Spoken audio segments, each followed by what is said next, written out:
plans, especially because the CDC said that it's allowed, and they're eager to make up for lost time. So we have a travel expert. There she is. Hi, Jennifer Weatherhead. Hi, good morning. Thanks for having me. Oh, yeah, welcome to the show here. So let's break it down state by state. Let's start not in the first state, in the Keystone State, Pennsylvania.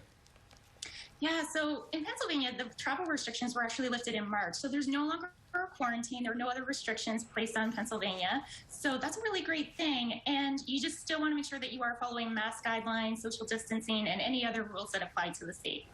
Okay. What about internationally, though? Internationally, definitely you do need to have a negative COVID test before you return to the state. So you need to have that done 3 days prior. And even if you are vaccinated, you do still need to have that negative COVID test. Gotcha. Okay, then let's move to New Jersey. If you're doing domestically, what are the rules for New Jersey? So New Jersey has some new travel rules, which is interesting. And basically, if you're fully vaccinated, you no longer need to get tested or quarantined to come into New Jersey. If you're unvaccinated, you do still need to do a self-quarantine if you're coming from any of the states outside of the immediate region. And again, from an international standpoint, you do need to have that negative COVID test 3 days prior to getting on your flight to return to this. Check out every destination before you go. A lot of places are looking to have either a negative test done 72 hours, so 3 to 5 days before you go, or some of them will actually take proof of vaccination, and you don't need to do the test or do any other testing while you're in the destination or on the island. So before you book anything and before you pack your bags and get on a plane, make sure you double check everything before you go, because you don't want to end up getting to the airport and then being told you can't get on. Yeah. But for New Jersey internationally, let's say you do go to Costa Rica, you have to get the test there, or you can come back to Jersey and just get the test within 3 days. No, still do the test beforehand, okay, and then also do the test when you come back. Oh, goodness. All right, let's don't forget Delaware. Come on. Same as Pennsylvania, so there are no travel restrictions currently, so you don't need to worry about anything there. But again, the mask and social distancing, and same with international. So the international travel applies to the entire United States, so definitely make sure that you're following up on that. Okay. And then you mentioned that some countries are saying, hey, you need to have a test when you get here and that kind of thing. What about the countries who still are saying no to Americans, you can't come?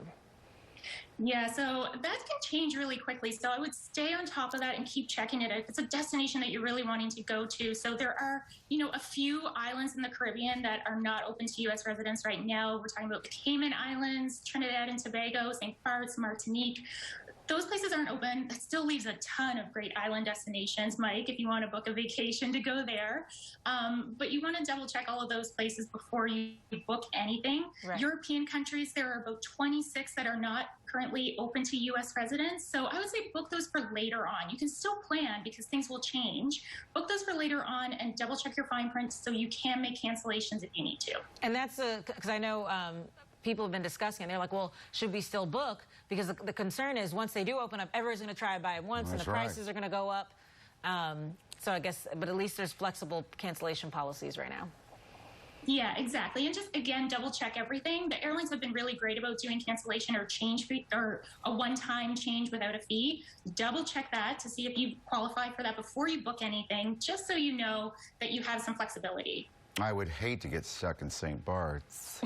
Oh, no. Oh, that would be horrible, wouldn't it? Mercy me. Are there any airlines that still have the empty row, or are they pretty much all seats filled?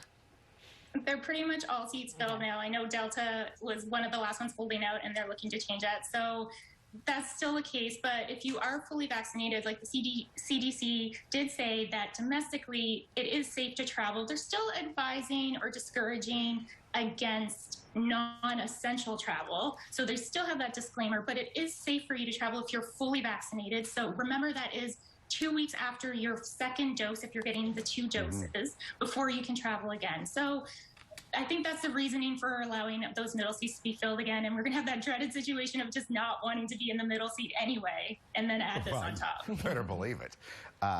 Jennifer, great job. We'll have you back for sure. Thank you so much. Thank you.